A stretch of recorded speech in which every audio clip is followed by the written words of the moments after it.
dear students.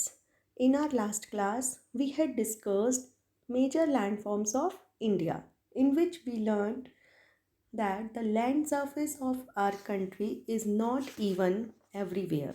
There are mountains, plateaus, and plains. Some areas have rocky land. Some parts of the land are covered with loose sand, right? And these are the physical divisions of India. First, Himalayan mountains, northern plains, Deccan Plateau, Great Indian Desert, and island groups. And children, we have already discussed about northern mountains and northern plains. And today we will learn about the Deccan Plateau, Great Indian Desert, and island groups. Right? So, come to the plateau. Children, the southern part of India has a big plateau and it is the Deccan Plateau. It has general slope west to east. Okay. And बच्चों plateau क्या होता है?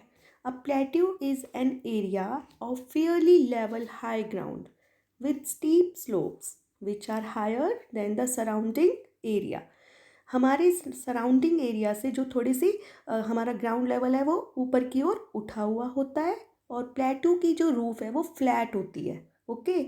और इसकी जो slopes हैं वो steep slopes होती हैं, उसे हम प्लेटू कहते हैं. And children, plateau is made up of old hard rocks and plateau is known as store house of minerals. क्योंकि यहाँ पर बहुत बड़ी मात्रा में मिनरल्स पाए जाते हैं, इसलिए हम प्लेटू रीजन को स्टोर हाउस ऑफ मिनरल्स भी कहते हैं. और number of rivers like Narmada, Tapi, Mahanadi, Godavari, Krishna and Kaveri flow through the plateau region. Okay. And children, Narmada और तापी रिवर ये कहाँ पे फॉल होती हैं? अरेबियन सी में. Okay. Narmada and Tapi fall into the Arabian sea. Okay. बच्चों, आप इस पिक्चर में देख सकते हैं, यहाँ पर आपको माउंटेन्स और प्लेट्यूज दोनों की पिक्चर दी गई है. आप देखिए, जो माउंटेन्स होते हैं उनकी पीक जो है पॉइंटेड होती है, कॉनिकल शेप की होती है, लेकिन प्लेट्यू की जो पीक है वो फ्लैट होती है. उनकी पीक पॉइंटेड नहीं होती, उनकी रूफ फ्लैट होती है. राइट. और इनकी जो है स्टीप स्लोप्स होती है. इसी तरह से प्लेटू की भी जो स्लोप है वो स्टीप होती है. ओके. हेयर. एंड बच्चों, हम प्लेट्यूज को टेबल लैंड भी कहते हैं. क्यों कहते हैं? क्योंकि ये इनकी रूफ फ्लैट होती है और ये इस तरह से आप देखें ये टेबल की तरह दिखाई देते हैं, ऊपर से फ्लैट है, इसलिए हम प्लेट्यूज को टेबल लैंड भी कहते हैं. Okay. Children, the southern part of India is surrounded by water bodies on three sides. ठीक है. Such an area is called a peninsula. हमारा जो सदर्न इंडिया है वो तीन तरफ से वाटर बॉडीज से घिरा हुआ है, और ऐसा एरिया जिसके तीनों तरफ वाटर हो उसे हम पेनिनसुला कहते हैं. Okay. A piece of land surrounded by water on three side is called a peninsula.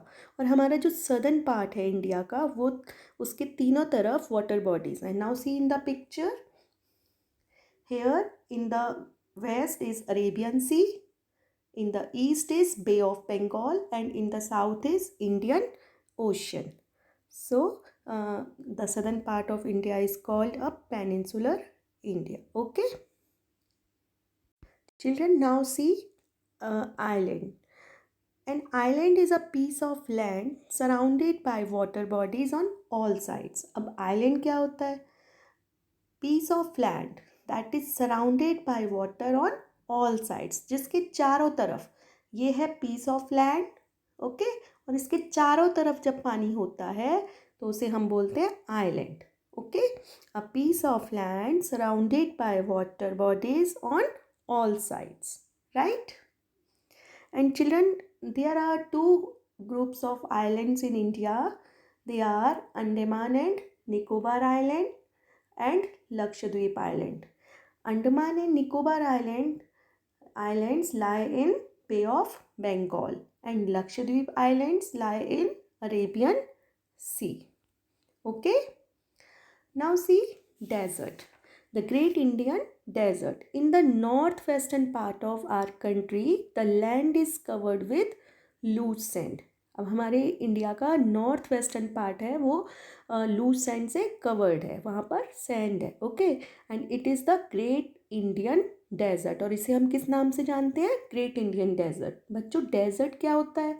A large piece of land covered by loose sand.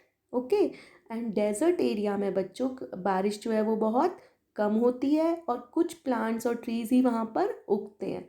And some bushes can be seen here and there. और बच्चों, आपको पता है वहाँ पर बहुत हर जगह पर सैंड होने की वजह से ट्रांसपोर्टेशन की भी दिक्कत आती है. और कैमल जो है वो डेजर्ट एरिया में बहुत आसानी से चल सकता है. कैमल को हम शिप ऑफ डेजर्ट कहते हैं. क्यों कहते हैं? क्योंकि कैमल के पैडेड फीट होते हैं, जिसके कारण वो आसानी से सैंड पर चल सकता है और वो बहुत दिनों तक बिना पानी के भी रह सकता है. इसलिए हम कैमल को शिप ऑफ डेजर्ट कहते हैं. Right. Now see the climate. Children, like the surface of the land, the climate of India also varies from one place to another. अब जैसे लैंड सरफेस अलग अलग है, उसी तरह से इंडिया में हर जगह का क्लाइमेट भी अलग अलग होता है. अब जैसे देखिए, the northern mountains have cold climate almost through out the year. अब जो नॉर्दर्न माउंटेन्स है वहाँ पर पूरे साल ठंड होती है, वहाँ का क्लाइमेट कोल्ड होता है. And in the northern plains summers are hot and winters are cold. Right. The coastal areas have moderate climate. Moderate का मतलब it is neither hot nor cold. ना तो ज़्यादा गर्मी और ना ही ज़्यादा ठंड. And children, climate in desert area is hot and dry. The rainfall occurs mostly during the summer season. All the places do not get the same amount of rainfall. और यहाँ पर सभी places पर एक ही मात्रा में बारिश नहीं होती. Right?